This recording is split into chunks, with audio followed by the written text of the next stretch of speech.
الحمد لله نحمده ونستعينه ونستغفره ونؤمن به ونتوكل عليه ونعوذ بالله من شرور أنفسنا ومن سيئات أعمالنا من يهده الله فلا مضل له ومن يضلل فلا هادي له ونشهد أن لا إله إلا الله وحده لا شريك له ونشهد أن سيدنا ومولانا محمدا عبده ورسوله صلى الله تعالى عليه وعلى آله وأصحابه وسلم. أما بعد فأعوذ بالله من الشيطان الرجيم. بسم الله الرحمن الرحيم. قال النبي صلى الله عليه وسلم القرآن إما حجة لك أو حجة عليك. الحديث كما قال صلى الله عليه وسلم. तमाम काबिल कदर और काबिल सदी एहतराम उलमाए किराम और दी मजलिस द कुरान हकीम हुफ़ाज़ और नाज़िर ख़ान और जुमलनी मुसलमानों अल्हम्दुलिल्लाह दा मजलिस द कुरान हकीम द ख़त्मात रही और हाफिज से ख़त्मात को शुरू करूँ को वक्त यो लफ्ज़ हुए कि कुरान द ख़त्म को वक्त अल्लाह ताला दुआगान कर दे और दागी खुसूसी वजदाना कि कुरान द तिलावत को वक्त रहमतुन नाज़िलेगी मलाइक रहमत मजलिस हाज़िरेगी मलाइक रहमत और रहमत के पकम दे के लिए नाग दुआगान कर लेकिन देर अफसोस दादे कि मजालिस रहमत हूँ मजालिस लानत जोड़ो। रसूलुल्लाह सल्लल्लाहु अलैहि वसल्लम फरमाएंगे अल-मुसव्विरू अशद्दुल अज़ाब यौमल क़ियामत अल-मुसव्विरून सख्त अज़ाब बद क़यामत फ़ौरन बांदी द जानदारों तस्वीरिस्तों को दफारे और हदीस की फरमाइशी दी कि पकम मजलिस की स्पेरी पकम कोर की मकान की याद जानदार तस्वीर हुई अगर का अगर डर हुई का नेक सड़ेगी अर्फ़ चुई वाले तो मलाइक रहमत नाराज़ी क्योंकि मलाइक रहमत को मजलिस के नहीं गुजारे को बदला की शयातीन पर मजलिस की मजलिस दे द कुरान हकीम और रहमत फजेबानी मन कोशिश को कि लानत गलती क्यों हो रही तो दी खीना और इधर पकार की आखिर दरी तस्वीर कशी फेल सब दरी सब फेल और नुकसानी दोनों सख दे कि तरसो पूरी तस्वीर ता अच्छवली नहीं तर आगे पूरी आज़ाब नवाब की ना मुतस्फल जान द पारा आज़ाब जोड़ निधि पकार अल्लाह तबारक व तआला दे मुंतोलता द कुरान हकीम को तालीमात वांदी द अमल तौफीक नसीब रसूलुल्लाह सल्लल्लाहु अलैहि वसल्लम हतमी और क़तई फैसला फरमाएगा अल कुरान इम्मा हुज्जतुन लका औ अलैक कुरान बद क़यामत फ़ौरन वाली इस्ताद पर हुज्जत हुई कि कुरान मुवाफ़िक़ ताजुन तेर करेगी और जब कुरान को मुकाबले की कुरान बोले तो कुरान मुखालफत के तो कुरान को पता हुज्जत पता बदलेगी और जब कुरान के चाबर खिलाफ दलील शी दाग नजात मुमकिन न दे अल्लाह तबारक व तआला ने मुझे तो सलाहियत नसीब की और कुरान ने अल्लाह मुन्ना हुज्जत की को मुन्नी हुज्जत ने की अल्हम्दुलिल्लाह देर खुशादिदा संगा कि उलमाओं टोली की दा मसला दली ज़मान के तालिब इल्म दा वसन मशहूर दा चितुरु दादा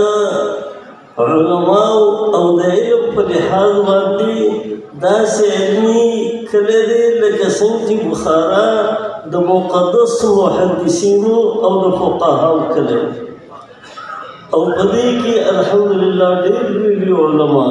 ډېر لوی هستۍ تېرې شوي دي مولانا سمندر خان صاحب رحمه الله حافظ ادریس صاحب د هغې نه علاوه نور بې شمار نو الله تبارک وتعالی دې دا کلی همیشه په علومو باندې منور او مزین ساتي او بالخصوص د قرآن حکیم علوم ذکر ټول علوم بهترین علوم دي لیکن د قرآن علم ته یو نه رسېږي د قرآن سره چې چا تعلق قایم کړ او په رښتیني تعلق قایم کړ او حسبة لله تعلق قایم کړ نو د هغه د قبر نه هم خوشبو ځي د هغه چې په کوم مقبره کې دفن شي هغه اهل قبور ته هم دغې فواید وي حضرت مولانا لاهوري نور الله مرقده هغه د لاهور غونته ښار کې الحمدلله د قرآن حکیم خدمات بلا معوضه کړي دي او ډېر خدمات یې کړي دي د زندګۍ د آخري لمحاتو پورې مخالفینو هر قسم کوشش کړی دی چې د مولانا احمدي صاحب رحمه الله زبان حق ترجمان دا د بند شي لیکن هغه د مرګه پورې الله بند نه کړ د قرآن سره چې کوم شغف او کوم شوق د مولانا صاحب رحمه الله نو د هغې اندازه تاسو دې نه ولګوئ چې کله به دیوبند کې د طالبانو فراغت وشو نو حضرت مولانا مدني صاحب او نورو اکابرو و طالب علمانو ته دا ویل چې اوس تاسو تکمیل د علم بعد راځي چې تاسو شعر او والۍ ته لاړ شئ او هلته کې یو شعر ناست دی هغه د قرآن حکیم معانی او احکام بیانوي هغه زده کړئ او مولانا مدني صاحب نور هم څه ډېر عجیب عجیب انکشافات د هغې باره کې فرمایلي دي نو عرض دا کوم دی چې د قرآن حکیم خدمت چې کوم دی دا ډېر لوی فیض دی د الله تعالی ډېر لوی احسان دی او بیا د دې خدماتو صله څنګه میلاویږي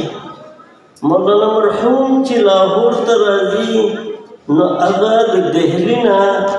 د انګریز د قیدوبند په حالت کې راځي جیل ته او دوه کسان د هغه ضمانت کوي او د ضمانت د رهایي نه وروستو د مولانا صاحب نور الله مرقده سوا د قرآن حکیم د درس نه د بل شي سره تعلق نه و نو کله چې وفات شو نو یا خو هغه ورځ وي چې په لاهور کې د هغه د یو کس دونه سوا د چا سره شناخت نه او چې کله درس قرآن ختم شو نو د وفات شو نو د مولانا صاحب مرحوم په جون باندې دا وصیت و چې زما جنازه به هم هلې اخلئ چې درس قرآن اول وشي او دا وی فرمایل چې سوا د دوه ورځو نه به په کال کې د درس قرآن ناغه نه وي لوی اختر په ورځ او د وړوکي اختر په ورځ کله چې وفات وشو مولانا عبیدالله انور صاحب نور الله مرقده جومات ته راغی او قرآن حکیم یې کولاو کړ هغې کې اتفاقاً دقه آیات کریمه راغی کل نفس ذائقة الموت وانما توفون اجورکم یوم القیامه دا آیات په د سترګو د اوښکو د سیلاب سره د والد محترم هغه وصیت په ځای راوړ درس قرآن یې وکړ او د درس نه چې راغی جنازه یې واخیستله نو د شیر والا د پنجاب یونیورسټۍ په درمیان کې ډېره لږه فاصله ده خو د سهار نه په مشکله سره د مازدیګر قریب جنازه هلته کې ورسېده دونه ازدحام او بیا چې جنازه دفن کېدله نو چې څنګه د مولانا صاحب رحمه الله لاش مبارک قبر ته کوشه په دغه وخت کې مؤذن اذان وکړه الله اکبر خلکو هلته کېرو جماعته کړه دا شان و دغه چې لاهور ته راتلل په څه شکل و او بیا قبر ته په څه شکل کې و الحمدلله داغه یو رفیق دی هغه وایي چې زما روحاني طریقې سره د مولانا صاحب نه یو څو خبرې ما ورته پوښتلې یو مې دا تپوس وکړه چې مولانا الله تبارک وتعالی تاسو سره څه وکړل اول ملاقات کې څه وشو مولانا صاحب ورته وفرمایل چې ماته الله عز وجل وفرمایل چې احمد علي دا دونه محنت تا ولې کوو چې یا درس دی یا واعظ دی او یا اوراد او وظایف خلقو ته ښودل دي د الله تعالی اسماء مبارکه معرض وکړه یا ربي خشیة من عذابک الله ستا د عذاب نه یې مې دا کوي ویل احمد علي که موږ تا له عذاب درکولی موږ به دومره علم نه درکوو که موږ تا له عذاب درکولی موږ به دونه علم نه درکوو دغه صاحب فرمایي چې ما دویم سوال دا وکړو چې الله ستا څه اعزاز وکړو ویل زما اعزاز یې دا وکړو چې احمد علي ستا د وجې نه د میاني صاحب په مقبره کې چې څونه ګناهګار مسلمانان پراته دي د هغوی د قبرونو نه ما عذاب رفع کړو اندازه لګوئ دا د مولانا صاحب پیغمبر خو نه و که نه نبي خو نه و که نه خو د قرآن خادم و نو د قرآن شان تاسو اوس ذهن کې راولئ چې د مولانا احمد علي صاحب په وجه باندې د لږونو قبورو نه عذاب رفع کېږي ښه ګاونډي چې سړي خواله راشي نو ټول خلک په هغې باندې خوشحالي او ظاهري چې راشي ټولو ته د تکلیف وي او لوی مقبرو کې دفن کول هم د دې لپاره پکار دي چې په هغې کې اولیاء وي علما وي حفاظ قرآن وي چې د هغې باندې کوم رحمتونه نازلېږي چې په ما هغه رحمت نازل شي او بیا د قبر نه د مولانا صاحب رحمه الله هغه زمانه کې چې کله هغې دفن شو د قبر نه خوشبو روانه شو د امام بخاري د قبر نه خوشبو روانېږي هغه خو ډېر قدیمي زمانه وه د خلکو عقیدې ډېرې درست وي خو دا د ساینس او د ترقۍ او د عروج زمانه ده نو خلک په دې کې شکمن وو چې د مولانا احمد علي په لکونو باندې موریدان دي او شاګردان دي دوی د شپې په وخت کې په قبر باندې خوشبودار تیل اچوي او د ورځې په وخت کې هغه خوشبو کوي هغه خاورې د پاکستان نه تر لندنه پورې په لیبارټرو کې ټسټ کړلی شوې او د هغې رپورټ اخباراتو ولیکئ چې دا داسې خوشبو ده چې د دنیا د خوشبو سره تعلق نشته دی د دنیا د خوشبو سره تعلق نشته دا څه شی دا د قرآن خدمات شیخ سعدی رحمه الله فرمایی گلی خوشبوی در حمام روزه رسید از دست حبیبم بدستم با اون گفتم که مشکی یا علیری که از بوی دلم ویزه تو مستم خطی تا میویل چی تاکی تا خوشبو دا کم دین رالا هغې راته وویله چې زم اقا خټی ما لیکن څه زمانه زما د ګلو سره صحبت شوی و د ګلو خوشبو ما کې راغلې ده نو د قرآن خوشبو تا سره په قبر کې دي د قرآن نجات تا سره په قبر کې دي د قرآن شفاعت تا سره میدان حشر کې دي د قرآن شفاعت تا سره په پل صراط باندې ملګری دی د دې نه ډېر خوشحالي بله څه ده په دې وجه رسول الله صلی الله علیه وسلم فرمایي چې قرآن د ځان لپاره حجت کا په ځان یې حجت کوه مه د قرآن موافق عمل کوه تا دپاره حجت دی او د قرآن خلاف مه کوه چې په تا حجت نشي الله تبارک وتعالی دې د دې ټولو معصومانو بچو دا ختمات د قرآن خپل جنات کې قبول او منظور کړي د دې والدین خو شقاري په دې الله ثواب ورسوي اساتذه کرامو او د مدرسې منتظمینو چې څومره خدمات کړي دي الله تعالی دې هغې بهترین صله ورکړي